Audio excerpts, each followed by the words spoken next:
Salam, salam sejahtera untuk Bapak Ibu Saudara-saudari teristimewa keluarga besar Wilmar dimanapun berada. Puji syukur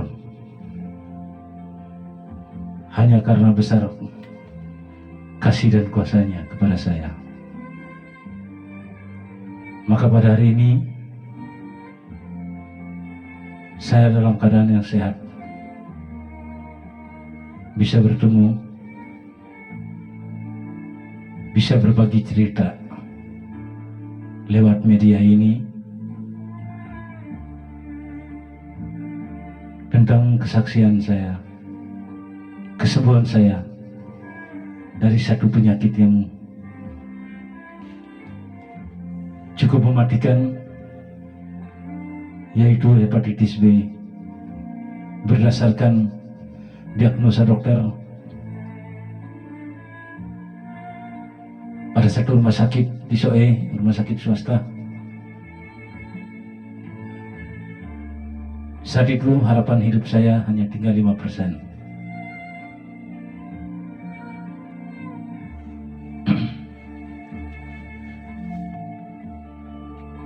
Nama saya Daniel Kolobunga, asal Kabupaten Timur Tengah Selatan. Tepatnya pada bulan Oktober tahun 2018, saya mengalami satu penyakit. Badan saya berwarna kuning semua, kedua bola mata saya. Namun pada saat itu saya belum tahu saya terkena penyakit apa. Saat itu saya berobat menggunakan obat tradisional. Namun hasilnya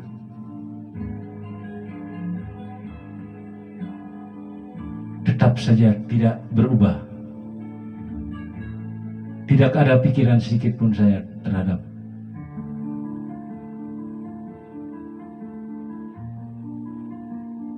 Tuhan. Saat itu untuk berdoa, malah saya menjauhkan diri daripadanya. Dan saya jujur sudah lama meninggalkan Tuhan. Tidak pernah ke gereja, berdoa di rumah pun. Lalu pada tanggal 27 Desember 2018, saya dikunjungi oleh seluruh saudara saya. Mereka menganjurkan agar saya masuk ke rumah sakit, namun saya menolak. Saya tidak mau. Pada tanggal 30 Januari 2019, tiba-tiba siang itu kakak saya mengajak saya untuk berdoa di kuburan orang tua kami. Saat itu tersentak refleks, saya mengiyakan dan kami dua berdoa sama-sama. Setelah berdoa, badan saya terasa enak.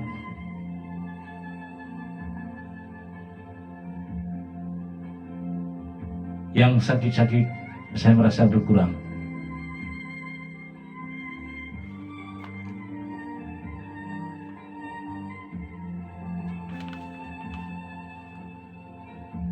Pada tanggal 31 Januari 2019, saya didampingi istri memeriksakan ke salah satu rumah sakit swasta di Soe, yaitu klinik modern. Hasil pemeriksaan menyatakan bahwa saya terkena hepatitis B stadium akhir atau 4. Harapan hidup saya berdasarkan dokter, namanya Dokter Dodi, yang bertugas di rumah sakit tersebut, rumah sakit klinik modern bahwa harapan hidup saya hanya tinggal 5%. Lalu tepatnya pada tanggal 5 saya kembali masuk rumah sakit umum Soe. Saat itu keadaan saya memang sudah sangat kritis dan kritis sekali. Badan saya sudah mengeluarkan cairan yang cukup banyak. Terjadi luka di sana sini kaki sampai bagian belakang perut. Saat itu saya sudah tidak kuat lagi.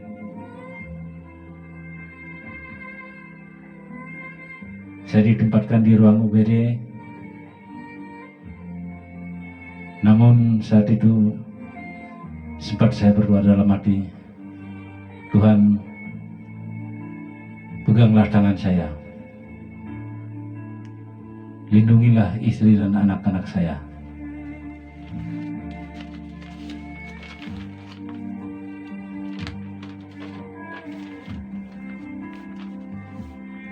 Setelah itu, pada tanggal 6, saya dirujuk ke Kupang.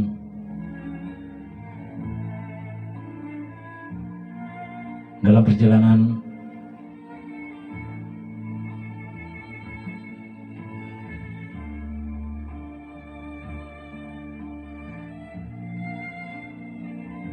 suara hati saya berkata bahwa Daniel,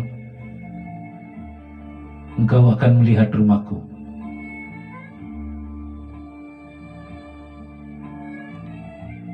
Engkau jangan takut.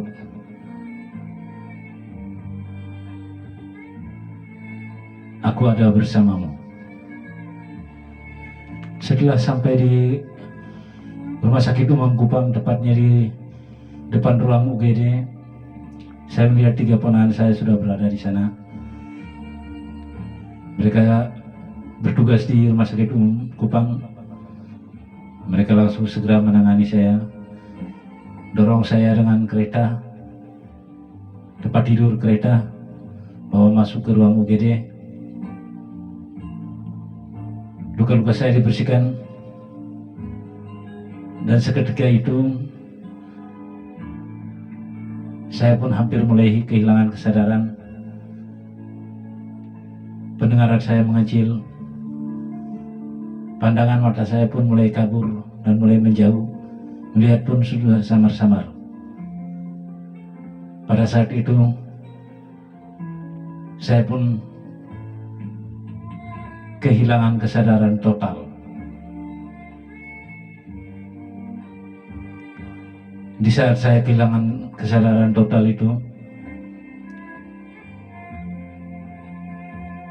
saya melihat semua gelap dan gelap pekat sekali.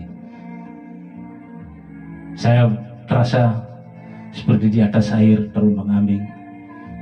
Terdengar suara angin saja. Lalu pada saat itu,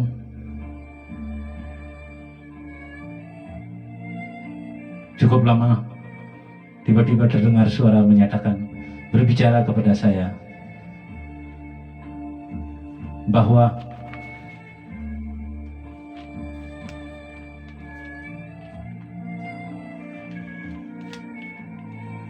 apakah engkau mau mengakui segala dosa dan perbuatanmu?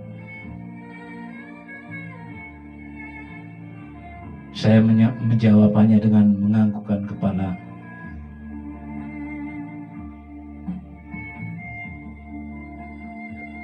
Sedikit lama kemudian muncul lagi suara itu bertanya, Daniel, apakah engkau yakin dengan iman serta kepercayaanmu?